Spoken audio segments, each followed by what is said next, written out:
Search persists for suspect in Maine mass shooting as victim details surface. The manhunt for the perpetrator behind the tragic mass shooting in Lewiston, Maine, on Wednesday night, which claimed the lives of 18 individuals and injured 13, is still ongoing. A team of divers has begun scouring part of the Androscoggin River near the location where the suspect, 40-year-old Robert Card, abandoned his vehicle in Lisbon, Maine, approximately 7 miles southeast of Lewiston, according to Maine Public Safety Commissioner Mike Soschuk on Friday.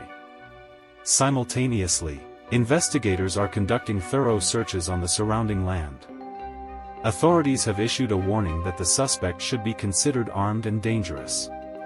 Reports suggest that the suspect had access to an alarming number of firearms, possibly totaling in the double digits, as disclosed by law enforcement sources.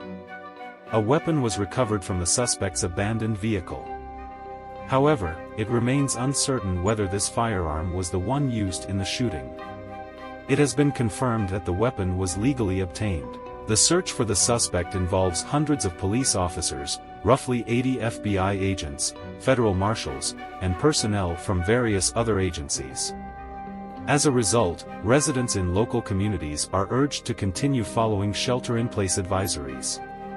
On Thursday night, heavily armed law enforcement officers converged on a residence in the nearby town of Bowdoin, the suspect's hometown. The Maine Department of Public Safety verified their participation in the ongoing investigation.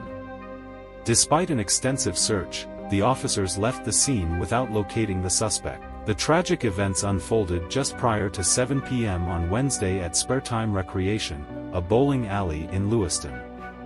7 lives were lost, comprising 6 males and 1 female, all from apparent gunshot wounds. Subsequently, at Skimingee's Bar and Grill, about 4 miles away, 7 males inside the establishment and 1 individual outside were killed.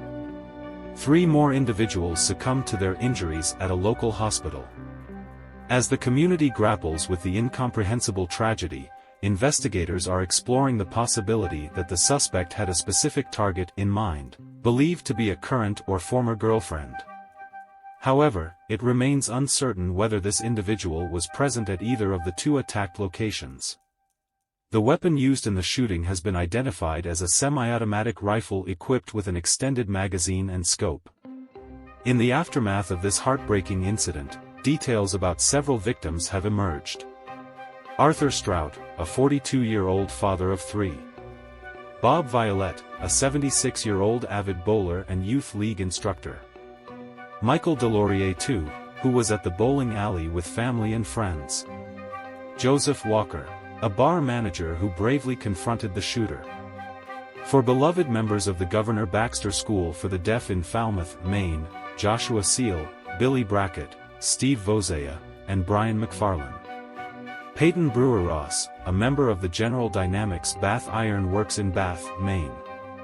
The suspect, a sergeant first class in the U.S. Army Reserve specializing in petroleum supply, has no combat deployments in his record.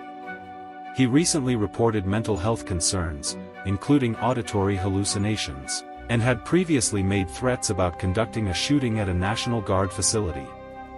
Authorities have shared images of the suspect and called upon the public to provide any information that could aid in locating him. The suspect has ties to Massachusetts, prompting the mobilization of Massachusetts State Police and federal agents near the Maine border.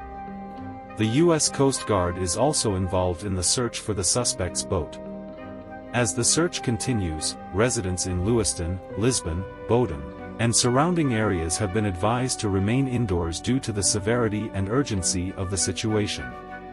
The tragedy has reignited discussions about gun control, with President Biden urging Congress to take action on measures such as banning assault weapons and high-capacity magazines.